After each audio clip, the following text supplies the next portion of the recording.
Hai, aku Priscilia Sherly Purnama Wijaya. Aku dari Prodi TKV dengan NIM 211100037. Jadi pada video kali ini aku akan menjelaskan mengenai nilai Sugio Pranoto yang telah saya pilih. Jadi nilai Sugio Pranoto yang aku pilih ini adalah nilai toleransi. Nilai toleransi adalah nilai yang biasanya dilakukan oleh MGS Sugio Pranoto. Jadi MGS Sugio Pranoto ini dalam kehidupannya ia selalu melakukan nilai-nilai kehidupan yang baik ini. Salah satunya yaitu nilai toleransi yang akan saya bahas ini. Jadi pada kehidupan MGS Sugio Pranoto ini ia pernah diminta oleh Soekarno untuk memberikan doa restu mengenai adanya keinginan untuk kemerdekaan. Ia selalu mendukung adanya kemerdekaan pada negara ini, walaupun di sini Soekarno merupakan seorang pemimpin Islam dan pemimpin negara yang beragama Islam, namun MGS Sugio Pranoto ini juga merupakan pemimpin agama Katolik. Namun hal itu tidak menjadi masalah dalam permintaan toleransi ataupun masalah lainnya, karena di sini MGS Sugio Pranoto sangatlah menjunjung tinggi nilai toleransi yang ada. Begitu juga dengan Soekarno. Maka dari itu MGS Sugio Pranoto ini mendukung adanya permintaan dari Soekarno dan ia melaksanakan hal tersebut. Ia menjunjung tinggi adanya kemerdekaan pada negara kita.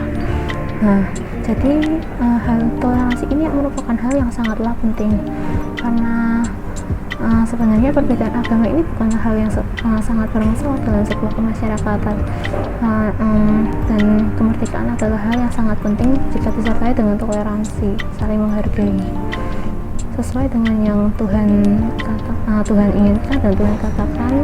Kita sebagai manusia kita harus memiliki toleransi yang baik pada sesama kita, seperti pada Roma 10 ayat 12 dikatakan bahwa sebab tidak ada perbedaan antara orang Yahudi dan orang Yunani, karena Allah yang satu itu adalah Tuhan dari semua orang, kaya bagi semua orang yang berseru kepadanya. Dari ayat ini kita dapat simpulkan bahwa di sini ada kata orang Yahudi dan orang Yunani. Dua orang dari dua suku yang berbeda ini bukanlah yang Tuhan maksud secara keseluruhan, tapi kita di sini sebagai dua hal yang berbeda, seperti misalnya agama antara Katolik dan Islam, ataupun dari sudut pandang suku atau dari sudut pandang warna kulit.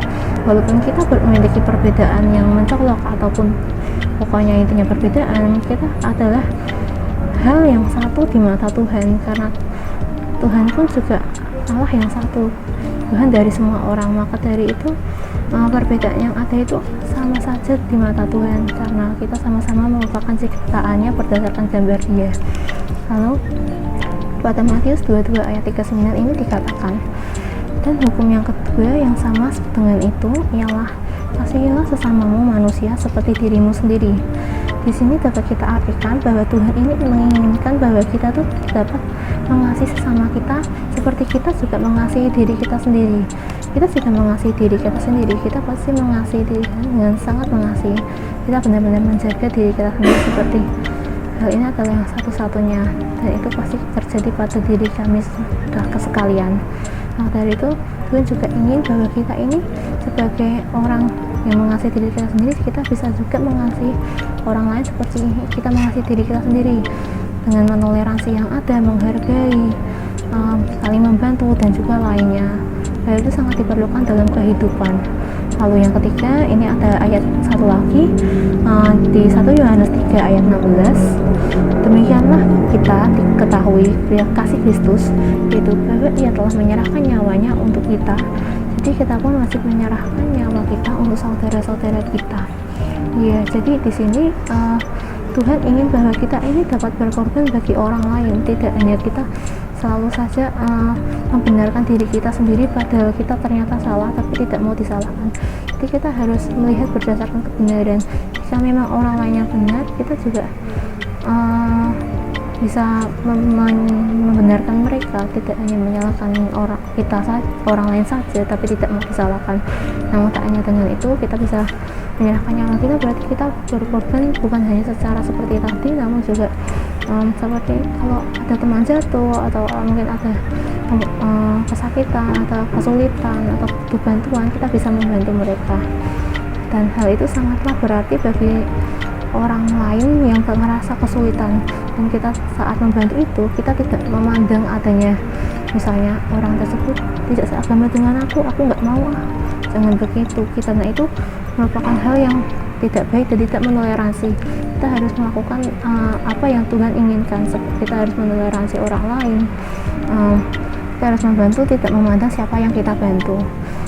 Demikian penjelasan dari nilai toleransi yang telah saya pilih. Sekian dan terima kasih.